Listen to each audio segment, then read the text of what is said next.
पाकिस्तान तहरीक इंसाफ के रहनुमा बैरिस्टर गौहर खान ने कहा है कि पीटीआई के उम्मीदवार आज़ाद हैसियत में इलेक्शन लड़ेंगे। सुप्रीम कोर्ट के बाहर मीडिया से गुफ्तगू में पाकिस्तान तहरीक इंसाफ के रहनुमा बैरिस्टर अली जफर गौहर का कहना था कि सुप्रीम कोर्ट ने पेशावर हाई कोर्ट का फैसला कालादम करार दे दिया। पीटीआई उम्मीदवार आज़ाद हैसियत से इलेक्शन में हिस्सा लेंगे। इस फैसले पर बहुत बात होगी और तारीख फैसला करेगी। उन्होंने कहा कि बल्ले के मुतबादिल के तौर हर कई रोज से तैयारी कर रखी है। पार्टी रजिस्टर है और पार्टी को नहीं छेड़ा गया। बैरिस्टर गौहर अली खान का कहना था कि आज के फैसले से सुप्रीम कोर्ट के मुतनाज़ा फैसलों में इजाफा हुआ है। पार्टी के सेक्रेटरी जनरल के इख्तियार पर ऐसा फैसला देना दुरुस्त नहीं। इस फैसले से सख्त मायूसी हुई। उन्होंने कहा कि सुप्रीम कोर्ट के फैसले पर नजरसानी अपील दायर करेंगे। इस फैसले से हमारी मखसूस नशिस्तें चली गई हैं। हमारे उम्मीदवारों के इंतखाबी निशानात मुख्तलिफ होंगे। टेक्निकल बुनियादों पर केस का फैसला हुआ है। बैरिस्टर गौहर खान का कहना था कि इस फैसले में 14 बंदों का जिक्र हुआ है कि ये पार्टी के मेंबर्स हैं। ये बात गलत है। ये 14 अफराद तहरीक इंसाफ के मेंबर नहीं।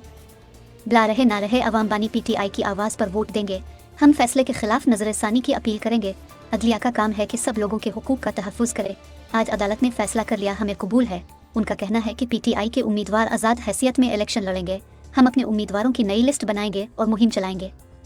हम अपने उम्मीदवारों को इंतखाबी निशानात के साथ सामने लाएंगे। सुप्रीम कोर्ट ने पाकिस्तान तहरीक इंसाफ पीटीआई के इंट्रा पार्टी इंतखाबात और बल्ले के इंतखाबी निशान के केस का फैसला सुनाते हुए पेशावर हाई कोर्ट का फैसला कालअदम करार दे दिया और पीटीआई से बिला का निशान वापस ले लिया। बिस्मिल्लाहिर्रहमानिर्रहीम। सबसे पहले आप सब लोगों का शुक्रिया जिन्होंने हमारे साथ भी हमदर्दी का हमेशा से इजहार करते रहे और हमारे लिए बड़ा इंतज़ार करते रहे। आप लोग भी सुप्रीम कोर्ट के आज के फैसले से बहुत मायूसी हुई है। आज के फैसले से सुप्रीम कोर्ट के गैर मकबूल और मुतनाज़ा फैसलों में एक नए बाब का इजाफा हुआ है। आज टेक्निकल बुनियादों पे एक एक पेज पे मुश्तमिल 14 दरख्वास्तें 25 करोड़ अवाम की बुनियादी हकूक़ पर बारी हुई है। इंसाफ होता हुआ नजर आना चाहिए।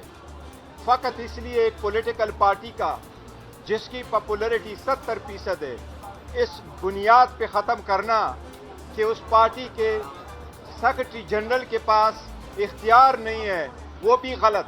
लेकिन ये इख्तियार नहीं है कि वो चीफ इलेक्शन कमिश्नर अपने इलेक्शन के लिए मुंतखब कराए। ये बहुत ही टेक्निकल बुनियाद है। अवाम इस वक्त 12 करोड़ वोटर रजिस्टर वोटर है, उसमें से 10 करोड़ वोटर अल्हम्दुलिल्लाह पीटीआई के हैं।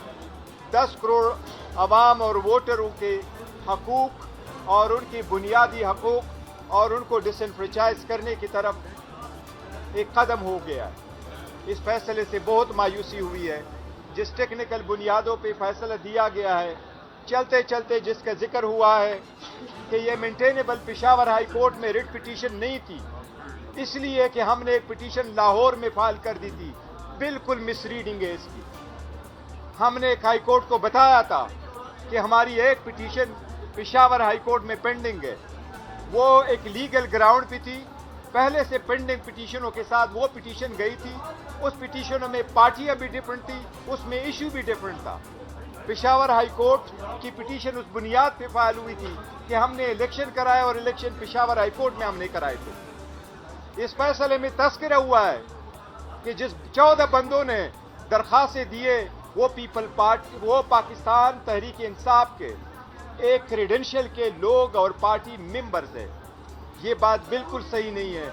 उनमें से कोई एक भी पाकिस्तान तहरीक इंसाफ का मेंबर कभी रहा नहीं है। मटीरियल वक्त पे कभी नहीं था।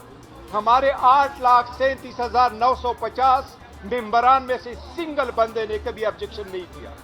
इमरान खान साहब की आवाज के लिए है, भला रहे न रहे। इंशाअल्लाह ताला पाकिस्तान की अवाम इमरान खान की आवाज पे वोट देंगे। इंशाअल्लाह ताला जो कुव्वतें उसको हटाना चाहते 8 फरवरी को इनको ये बताएं कि प्लान बी पर जो अमल दरामद हुआ है और बुरी तरह एक्सपोज भी हुआ है, तो क्या वो आप एक मिनट सुन। Next question. एक मिनट जरा बोले। ये सुप्रीम कोर्ट के फैसले को आप कैसे देखते हैं? 4 घंटे نہیں کوर्ٹ ہمیشہ کرتی ہے. نہیں کورٹ کے فیصلے کو کوئی ملفائڈی نہیں کرتا. کورٹ کے فیصلے ہمیشہ تاخیر سے آتے, اس میں کوئی فرق نہیں پڑتا. لیکن 2-3 نہیں, کوئی نہیں ہے. سپریم کورٹ کا حق ہے, سپریم کورٹ جیسے کہے. ہمارا حق ہے ریویو کا, اور انشاءاللہ اس فیصلے کے خلاف ہم ریویو کریں گے, اور انشاءاللہ تعالی یہ فیصلہ at the end of the day بحال نہیں رہے گا. آلدو اس فیصلے نے ہمیں بلے سے محروم کیا. ہم سے 227 ریزرو سیٹیں چلی گئی. ہم سے اس کے لیے ہمارے سارے کینڈیڈیٹ جو ہے وہ انڈیپینڈنٹ الیکشن لڑیں گے, آزاد نشانوں پہ الیکشن لڑیں گے. اس سے کرپشن کی ابتدا ہوگی, اور پاکستان کی جو پارلیمان جو ہم چاہتے ہیں کہ مضبوط ہو, وہ کرپشن سے پاک ہو. وہ اپنے ووٹوں میں, چاہے وہ چیف منسٹر کی ہے, چاہے وہ پرائم منسٹر کی ہے, چاہے وہ پریزیڈنٹ کی ہے, چاہے وہ اسپیکر ڈپٹی اسپیکر کی ہے, چاہے وہ سینٹ کی ہے, اس میں پیسے کا لین دین نہ ہو. کاروباری جو ہے نا وہ اس میں نہ آئے, اس کو توفیق ملے گی. ون بائی ون کر کے جو ٹکٹ جمع کرانے گئے ان کو گرفتار کیا جا رہا ہے.